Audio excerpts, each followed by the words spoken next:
Filhos e filhas da Santa Igreja, graça e paz, amadas famílias, uma abençoada e santa Páscoa a todos vós. Há dois tempos muito importantes, tempos máximos na Santa Igreja de Nosso Senhor Jesus Cristo, a qual é o tempo que nós vivemos agora, a oitava da Páscoa, mas também há a oitava de Natal. Por que oitava? Porque se estende para alcançar o máximo de força, penetrar o máximo possível nas almas deste tempo tão importante a qual nós vivemos hoje. Então, repito, uma santa e abençoada Páscoa às vossas famílias, principalmente as famílias cristãs. Por que eu digo principalmente as famílias cristãs? Porque eu coloco elas no coração amantíssimo do glorioso e justo São José, que é patrono das famílias cristãs. E nesta Páscoa, o que eu desejo é de fato um aprofundamento da intimidade das famílias com o corpo eucarístico de nosso Senhor Jesus Cristo. O que eu clamo agora, de fato, é um incendiar do coração das famílias cristãs.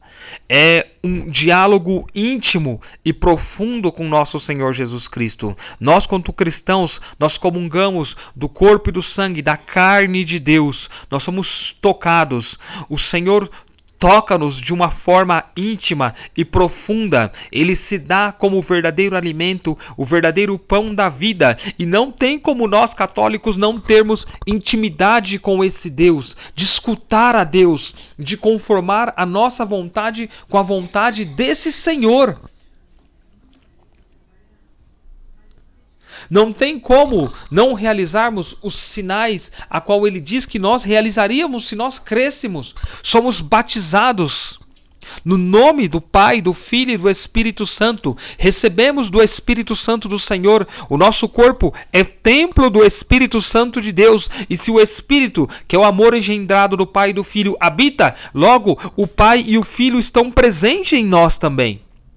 Devemos ser cristãos de fato e não só de nome. As nossas orações, elas devem ser orações vivas, não só com palavras, mas com atos. Elas devem ser manifestadas também no nosso corpo. Há uma passagem no Evangelho que eu quero ler para vocês agora. No Evangelho de São Mateus, capítulo 21, versículo 28, onde é dito que um homem, ele tinha 2 filhos. E aproximando-se do primeiro, disse-lhe: Filho, vai trabalhar hoje na minha vinha. E respondendo ele, disse-lhe: Não quero. Mas depois, tocado de arrependimento, foi. E dirigindo-se em seguida ao outro filho, disse-lhe do mesmo modo. E respondendo-lhe, ele disse: Eu vou, Senhor. Mas não foi. Qual dos 2 fez a vontade do Pai? Lembrando que o filho mais velho, o filho maior, ele representa ali o povo gentil. E o filho menor, ele representa o povo judeu. Só que os gentios eram do tempo de Noé, e já os judeus de Abraão. E quando o Senhor se aproxima do filho maior, ou seja, do povo gentil, e ele diz: vai trabalhar hoje na minha vinha. Esse hoje, isto é o tempo do mundo. E nessa proximidade do Senhor, ele não falou ali exteriormente como um homem, mas ele falou ao coração como Deus, penetrando até a inteligência por meio dos sentidos. Entendam isso. Trabalhar na vinha é fazer a justiça. E essa justiça é a justiça de Deus, e não a justiça dos homens. Nessa Santa Páscoa, eu observei, eu meditei, eu pude ter algumas experiências com o Senhor Jesus através da meditação. E queria destacar aqui um homem. Um homem que era estrangeiro. Um homem que se assemelha a essa passagem ao filho mais velho, ao filho maior. Aquele que prefigura os gentios da época de Noé. Posso dizer assim para vocês. Esse homem, ele tinha como significado do seu nome obediência e herdeiro. Ou um herdeiro obediente. Porque, de fato, nós, quanto povo gentil convertido a Cristo, nós somos co-herdeiros com Cristo, como diz o apóstolo. E esse homem a qual eu estou falando é conhecido como um homem esquecido dos evangelhos, chamado Simão, o Cirineu. E qual graça obteve de Deus? Porque ele participou da via dolorosa de forma única do mistério da paixão, e nem os apóstolos tiveram tamanha graça. Porque se nós observarmos a vida dos apóstolos, eles não apareceram na via dolorosa. Claro que João, o apóstolo amado, ele estava acompanhando a Santíssima Virgem junto com Maria Madalena e talvez outras mulheres. Mas este Simão, esse herdeiro obediente, esse que vinha do estrangeiro, ele participou de uma forma única da história da via dolorosa, da paixão, da crucifixão e morte de nosso Senhor Jesus. Como o filho mais velho, Cirineu, de primeiro momento, ele não quer se envolver ali na trama, ele se esforça para passar ali despercebido. Porque quando ele olha a Jesus, a todo aquele cenário, a todo aquele tumulto, a toda aquela turba, a todo aquele alvoroço, ali os fariseus, os judeus, a toda aquela corja, há também ali os soldados romanos. Então logo ele sabia que algo muito grave estava acontecendo e ele não queria se envolver. Porque ele vê em Jesus um homem condenado. Ele olha para Jesus como um criminoso. Ele olha para Jesus como um amaldiçoado por causa da cruz. Como um dos piores criminosos. Agora, queria eu tomar tal graça sobre a minha vida, mesmo que sendo obrigado. Mesmo que sendo obrigado. E esse Simão, esse Cirineu, de fato, ele foi obrigado. Depois de ali um breve discurso, se a gente olhar o que nós vemos na paixão de nosso Senhor Jesus Cristo, até mesmo através das visões da beata Ana Catarina Emmerich, a gente vê ali um breve discurso, né, dizendo que ele nada tinha a ver com aquele episódio. E entre parênteses eu digo para vocês que mal sabia ele que sim, ele tinha tudo a ver, porque era também por ele que Jesus sofria a sua paixão. Era também por ele, assim como que por você, assim como que por mim, Jesus sentiu a agonia, experimentou a agonia no Getsemane. O homem se perdeu, o homem ele foi desobediente a Deus num jardim e ele se perde nesse jardim e logo ele é expulso porque ouviu a sedução da serpente. Me refiro a Adão e Eva em Gênesis.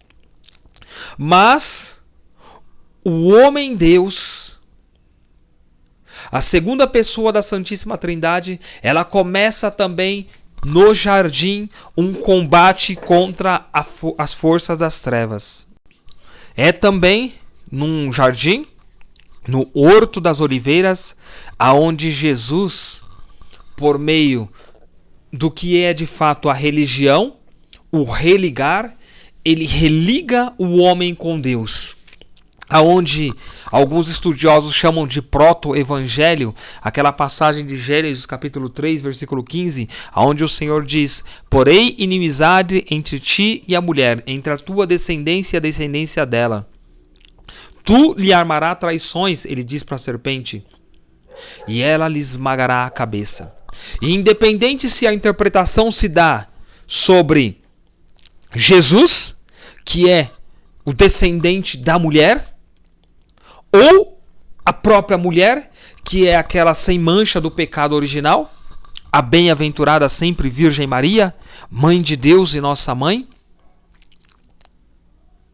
o Senhor esmaga a cabeça da serpente. Ele não dá espaço para o diálogo com a serpente, mas ele se direciona nas suas orações somente, única e exclusivamente a Deus. Ele não dá ouvidos às seduções da serpente. Ele não dialoga com Satanás, o pai da mentira. Mas ele fala com aquele que, como Deus, é o caminho, a verdade e a vida. Então, esse mistério tem tudo a ver comigo, com você, com Simão, o sirineu, que passava naquele momento como quem não quer nada, e mal sabia ele que haviam graças específicas para ele. Se ele chegou ali naquele momento, é porque houve um mover da vontade de Deus para que isso acontecesse. E nós vamos chegar lá. Ele que de primeiro momento dizia que não queria, foi forçado, foi obrigado, a exemplo do filho mais velho, disse não vou, mas depois foi, mesmo que obrigado, mas foi. Ele abraça a cruz com Jesus. Esse sirineu, esse Simão sirineu, então esse Simão, ele toca, olha as graças específicas que esse homem viveu. Fecha os teus olhos, contempla o mistério da paixão de nosso Senhor Jesus Cristo. Contempla a via dolorosa que nos evangelhos sinóticos é tão esclarecedora para nós. Ele pode tocar a verdadeira árvore da vida, a qual Adão e Eva foram privados. Você lembra? Quando o Senhor em si, a Trindade, se coloca e diz que expulsemos o homem do paraíso para que ele não estenda a mão e toque na árvore da vida e coma do seu fruto e viva eternamente. E naquele momento, eis ali um primeiro momento da grande misericórdia de Deus, porque o homem que estava num estado de distanciamento de Deus, de ausência de Deus, porque traiu a Deus, se ele tomasse da árvore da vida e comesse do seu fruto, ele viveria eternamente, mas eternamente numa condenação. Então Deus age já naquele momento de misericórdia e expulsa. A consequência de expulsar o homem do paraíso é uma misericórdia de Deus para que o homem pudesse se salvar. Mas Simeão, ele tem a graça de tocar na verdadeira árvore da vida, aquela a qual Adão e Eva de fato foram privados. Simeão, ele se assemelha ali ao filho mais velho do evangelho. Disse que não ia, mas caiu em si e foi. E nessa de cair em si, logo, ele é obediente. Mesmo que contra a sua vontade de primeiro momento, mas ele acaba conformando a vontade dele com a vontade de Deus. E olha só, Moisés, ele pôde contemplar Deus na sarça ardente que não se consumia, não foi isso? Só que Simeão, ele contemplou face a face o rosto de Deus, que se entregava assim, que se consumia. que estava definhando, que estava desfigurado, que estava realmente se sacrificando. A sarça não se consumia, mas o corpo do nosso Deus estava ali totalmente desfigurado. Não havia aparência humana, como diz o profeta Isaías. E foi esta face de Deus que Simeão contemplou. Ele mergulhou, ele contemplou o rosto de Deus. Ele mergulhou e deixou-se mergulhar no olhar de Deus em sua alma. Ele olhou nos olhos do Senhor. Tão próximo, porque estavam ambos abraçando a cruz, com seus braços cruzados. Ali, como uma esponja, ela absorve a água. Simão, o cirineu, ele foi embebido do sangue de Deus. Foi aspergido sobre as suas vestes. Ele tocou com suas mãos. O seu rosto estava manchado do sangue de Deus. Os seus pés estavam caminhando às pegadas de Deus. Aquilo que Adão e Eva se esconderam quando ouviram os passos de Deus, Simão, pelo contrário, o cirineu, ele caminhou os passos de Deus. Percebe as graças? Em certo ponto ali da via dolorosa, se destaca no cirineu a virtude da coragem. Ela se destaca de uma forma mais brilhante ali quando Simão ele defende a Cristo dos soldados. Ou seja, aquele que não queria, agora tanto quer, que defende a ponto de se colocar como escudo de Deus. Os soldados estavam ali, espancavam, chutavam Jesus. O próprio povo se aproveitava também, porque o ser humano é assim, né? Quando tem toda aquela agitação, parece que acende no coração do homem uma maldade. Todo mundo quer praticar alguma coisa, todo mundo quer dar uma bofetada. Talvez você já tenha visto quando alguns moleques aí perversos se reúnem em brigas de colégio e reúnem aquela muvuca. E eu tive a graça, ou melhor, perdão, não a graça, mas a desgraça de contemplar alguns dias atrás essa situação, umas 2 ou 3 vezes na semana. Eles se reúnem, né? Ou até mesmo aquelas brigas de torcidas, né? De times, a gente via muito isso. E quando começa a pancadaria, parece que inflama no coração de todos e que todos que estão ali ao redor são contaminados e a maldade e todo mundo quer bater, não é mesmo? E é o que estava acontecendo com Jesus. E ele se coloca ali oferecendo-se como o escudo de Cristo, dizendo que não se importava o que se fizesse com ele. Mas se eles continuassem batendo em Jesus, ele não daria mais nenhum passo. Não importa o que façam comigo. Olha ele se colocando como escudo. Até lembro agora de um fato da vida do Beato Carlos da Áustria, um grande homem, esposo da Zita, serva de Deus, um casal de santidade, aonde ele não permitia que se falassem mal do Papa ou da Santa Igreja.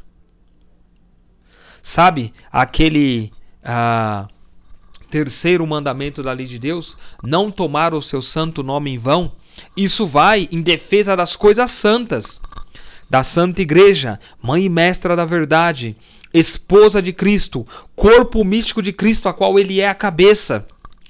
Ele não permitia que se falasse mal da Santa Igreja, da Virgem Maria, de São José, dos santos apóstolos, dos santos da Igreja, porque eles comungam do mistério do Santíssimo Nome de nosso Senhor Jesus Cristo. Então, essa era a experiência que Simão o Cirineu ele estava vivendo. Ele consola estendendo ali o braço para Jesus, ali ajudando Jesus a se levantar. E ele dizia: falta pouco.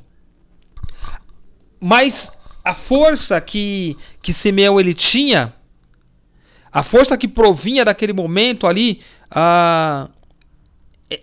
aquela força ela provinha da intimidade que ele estava vivendo com Deus, né? Com o seu Deus, com Cristo, com Jesus. Ainda assim, essa coragem, essa virtude, essa força, tudo que ele estava vivendo provinha desse Jesus que ele praticamente estava carregando. Então ele carregava a cruz, a árvore da vida, ele carregava Jesus, que estava praticamente pendurado ali como fruto da mesma árvore. Era um fruto da árvore pendurado a qual Simeão carregava. É até interessante porque quando nós vemos que, se nós olharmos para as visões da Beata Catarina Emmerich, se nós olharmos para o próprio filme da Paixão de Cristo, a gente vê que Simeão ele carregava tanto Jesus como a cruz, a árvore como o fruto da árvore. Porém, quando Jesus caía, a cruz ela parecia ficar insuportável para tal homem. A cruz parecia ficar insuportável para ele naquele momento, demonstrando claramente para nós que é Jesus que dava essa força para ele. E por fim, aquele que iniciou ali a sua experiência sendo obrigado, agora teria que ser arrancado do lado de Jesus. É interessante na Paixão de Cristo, né, que nós vemos essa cena aonde Simão, agora que cai de joelhos diante de Jesus, o adora ali em seu olhar penetrante. Certamente o seu coração estava transverberado. O coração dele estava incendiado de amor por Jesus. Tamanha foi a experiência que ele viveu. E ali, com a alma totalmente modelada, não é? O oleiro modelou aquela alma, um vaso novo. Ele é obrigado a sair de cena. Mas a sua alma, ela permanece ali. Ele continua com o que nós chamamos de divina inabitação da alma. Ele permanece ali, enquanto mesmo de longe ele busca olhar para Jesus. Ele continua com aquele diálogo interior. A sua alma continua em contato com Jesus. Olha que beleza. Olha que belo. Há também uma mulher a qual a igreja reconhece, Verônica, também uma mulher esquecida, mas ela é reconhecida pela Santa Igreja como aquela que traz a imagem real da face de Deus. Deus também permite que essa mulher desconhecida do Evangelho se aproxime dele no momento que ele cai por terra. E ela consegue enxugar, ela passa por meio de toda a turba, de toda a confusão, como que movida pelo Espírito Santo, conduzida pelo Espírito Santo. Sabe, naquela passagem do Evangelho, onde Jesus fala sobre a sua carne, sobre o seu sangue, aonde aqueles homens ficam irados e eles tentam pegar Jesus, mas Jesus passa entre eles, sem que eles percebam. Verônica passa, e é claro que isso é por graça de Deus, entre toda aquela turbulência, e ela consegue enxugar o rosto de Jesus. Fecha os teus olhos. Será que você não está passando por tamanha tribulação? Será que agora não é importante o momento do silêncio interior, para que você possa passar por meio de toda essa tribulação e chegar até Jesus? E tirar o seu véu, talvez pegar o seu manto e enxugar o rosto de Jesus? Olha para dentro de si agora. Eu não sei qual experiência tão difícil você possa estar passando agora. Qual tribulação você está vivendo na sua casa. tribulação de traições, tribulação de enfermidades, tribulação de dívidas, tribulações financeiras, tribulações com vícios dentro do seu lar, talvez do esposo, talvez do filho, talvez da esposa. Traição de homem para com a mulher, sim, de mulher para com o homem, talvez os filhos tenham traído a sua confiança. Agora é o momento de cair de joelhos diante de Jesus, como Simeão caiu. É o momento de, como Verônica, buscar a imagem real de Deus e trazer para o seu lar. Porque Verônica passa por toda aquela tribulação, enxuga o rosto de Jesus e traz aquela imagem real de Jesus para o seu lar. E contemplando a sagrada face de nosso Senhor, permita-me orar aqui por você. Santa Face, nós vos chamamos, até quando vós nos ouvis? Maravilhosamente, vós podeis nos ajudar.